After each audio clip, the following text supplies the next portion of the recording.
कुछ ऐसे music directors रहे हैं जिनके गीत, जिनकी दी हुई धुनें हमारी जिंदगी के कई लम्हों को खास कर जाते हैं। और एक ऐसी ही जोड़ी है जतिन ललित की। और स्पेशली अगर मैं 1990s की बात करूं तो इन्होंने हर सिंगर से कई गीत गवाए हैं, जिनमें से एक सिंगर जिनके साथ कई हिट गीत दिए हैं वो हैं कविता कृष्णमूर्ति। आज जतिन ललित के साथ कविता जी के कॉम्बिनेशन की बात करने वाली हूँ और 1996 की फिल्म खामोशी द म्यूजिकल, इसके एक गीत की बात करूंगी जिसमें जतिन पंडित कहते हैं कि कविता जी के पोटेंशियल को पूरा इस्तेमाल करने का मौका हमें मिला, रील नहीं रियल स्टोरीज में।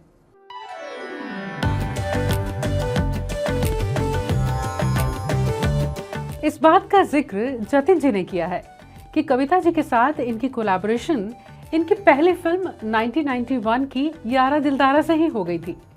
इसका जो गीत कविता जी ने उदित नारायण के साथ गाया था वो बहुत बड़ा हिट था। तेरे सनम मर मिटेंगे हम, हाँ मेरी जिंदगी, बिन तेरे सनम मर मिटेंगे हम, हाँ मेरी जिंदगी। आना भी पड़ा सजना, ज़मीन पे दिल की लगी। यही गाना था इस फिल्म का जो पहला रिकॉर्ड भी हुआ था। फिर तो कई गीत आए कविता जी ने जतिन ललित के लिए गाए, लेकिन 1996 की फिल्म खामोशी द म्यूजिकल, इसका एक गीत आज तक भी बहुत स्पेशल है। ये फिल्म बहुत खूबसूरत थी। जतिन कहते हैं संजय लीला भंसाली ने जब सिचुएशन बताई तो पहले तो इस सिचुएशन पर गीत बनाना मुश्किल था।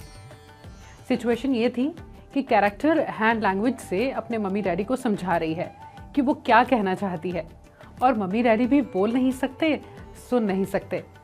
अब ये सिचुएशन बहुत डिफिकल्ट थी। गीत बना तो संजय लीला भंसाली को बहुत पसंद आया। जतिन ललित ने कविता जी को सिचुएशन समझाई कि ये लड़की जो इस गीत को गाती है वो साइन लैंग्वेज में समझा भी रही है अपने मम्मी डैडी को कि वो क्या गा रही है। इस फिल्म का म्यूजिक आजकल के म्यूजिक से बिल्कुल अलग है। इसमें आपको बहुत क्लैरिटी के साथ म्यूजिक को प्रोजेक्ट करना है।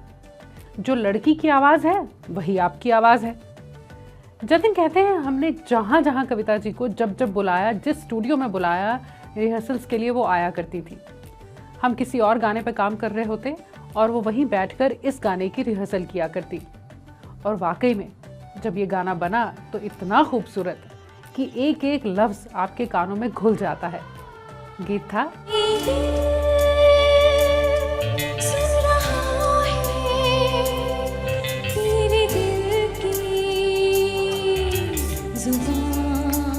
कविता जी के लिए एक और बात कही जाती है कि वो बाखूबी समझती हैं कि म्यूजिक डायरेक्टर गीत को कैसे चाहता है। इसी फिल्म के दूसरे गीत के लिए कविता जी ने जीता था अपना फिल्म फेयर अवार्ड और वो गीत था आज मैं ऊपर, आसमां नीचे, आज मेरा है ज़माना नीचे, आज मैं ऊपर, आसमां नीचे। खामोशी संजय लीला भंसाली की डायरेक्टर के तौर पर पहली फिल्म थी। बॉक्स ऑफिस पर उस वक्त बेशक ये फिल्म ना चली हो, लेकिन इसका म्यूजिक आज भी अप्रिशिएट किया जाता है, फिल्म को भी अप्रिशिएट किया जाता है और आने वाले कल भी किया जाता रहेगा। इस फिल्म में सलमान खान, मनीषा कोइराला, नाना पाटेकर, सीमा बिस्वास और हेलन जी भी थी। मजरू साहब ने गीत लिखे थे और तब वो 77 साल के थे और इस फिल्म को आज भी याद किया जाता है। इसका एक बहुत बड़ा श्रेय इसके म्यूजिक को जाता है। और खामोशी फिल्म जतिन ललित के पास आई थी ठीक दिलवाले दुल्हनिया ले जाएंगे की सक्सेस के बाद। इस फिल्म में अलका याग्निक, उदित नारायण, कुमार सानू ने भी अपनी आवाज़ें दी थी। आज बात जतिन ललित और कविता कृष्णमूर्ति जी की कर रहे हैं तो कविता जी ने इनके लिए कई गीत गाए हैं, जैसे फिल्म कुछ कुछ होता है में कोई मिल गया, मेरा दिल गया, क्या बताऊं यारो, मैं तो हिल गया, या फिर साजन जी घर आए।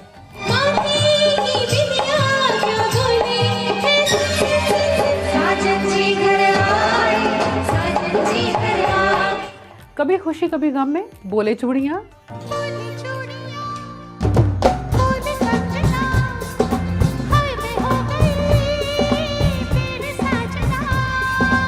खूबसूरत में मेरा एक सपना है। मेरा एक सपना है कि देखो तुझे सपनों में, तो माने ना माने। आपको इस कॉम्बिनेशन का कोई गीत याद आए तो कमेंट्स में लिखिएगा।